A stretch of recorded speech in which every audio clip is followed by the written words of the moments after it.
a suscité maintes curiosités sur les réseaux sociaux après la publication d'une ébauche d'affiches illustratives avec des figures de proue du leadership féminin en République du Bénin. Mesdames, Messieurs, nous recevons pour vous aujourd'hui la conservatrice du musée de la femme béninoise, Lionel Tundo. Bonsoir. Bonsoir. Bienvenue dans cette émission. Merci. Alors, le musée de la femme béninoise a bien fait parler de lui dernièrement. Dites-nous un peu de quoi il s'agit. Expliquez-nous le concept. D'entrée de jeu, je voudrais vous remercier pour l'invitation. Je suis Madame Lionel Tundo, sociologue de formation, conservatrice du musée de la femme. Le musée de la femme est un projet de l'ONG Fondation du patrimoine social dont j'ai la direction. Elle a pour mission de tisser la nouvelle corde de notre chante féminine au bout de l'ancienne, dont l'impact devrait servir de repère aux générations montantes de femmes béninoises. Madame Lionel Tundo, qu'est-ce qui a bien pu motiver la mise en route d'un tel projet? Notre société, avec la prolifération des réseaux sociaux, se trouve en proie à une montée grandissante de mauvaises influences qu'on pourrait qualifier de tares dérivées de la mondialisation. Selon vous, quels sont ces tares dont on peut en parler? Bien sûr, merci pour la question. Je pourrais évoquer, entre autres, scandales des vidéos de sexe des élèves en milieu scolaire, le suicide d'une jeune fille suite à une publication de vidéos compromettantes à son sujet et à la punition de ses parents. Pour ne citer que ces deux cas qui ne sont point exhaustifs. Vous savez, depuis la diffusion de cette ébauche et tout, et de toutes vos publications, les gens veulent en savoir plus quand même sur le musée de la femme. Est-ce que, par exemple, l'affiche qui a été diffusée, est-ce que ce ne sont que ces femmes-là qui ont été retenues ou, avec le temps, on verra d'autres visages? Merci. Oui.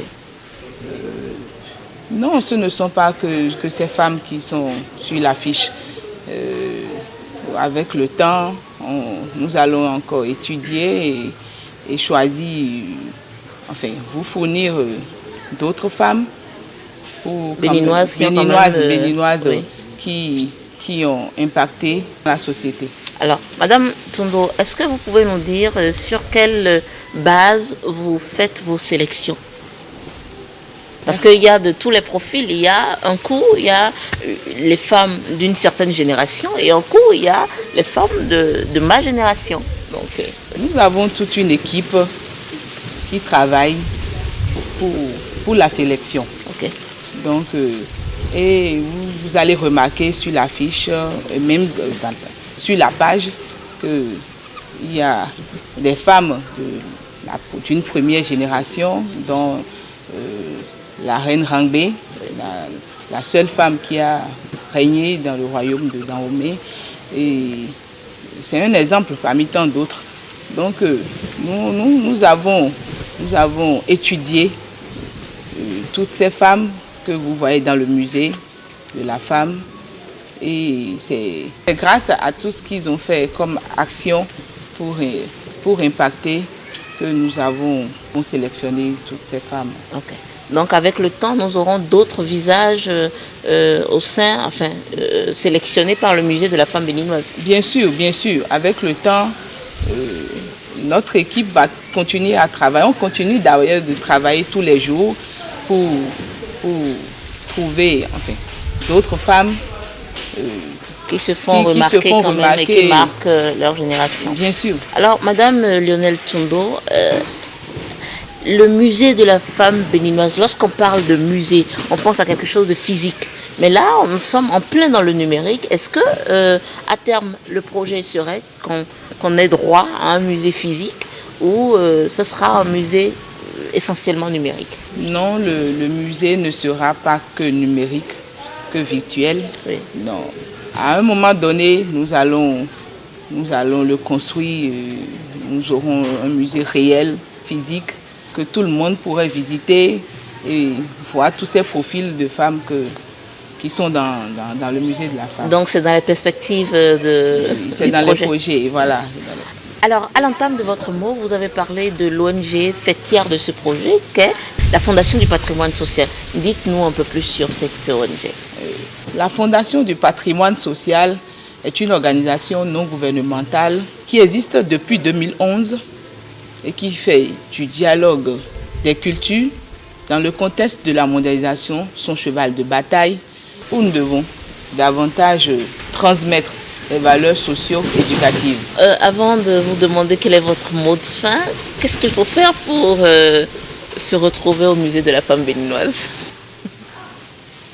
Pour se retrouver dans le musée de la femme béninoise, il faut juste impacter, se démarquer dans la société béninoise.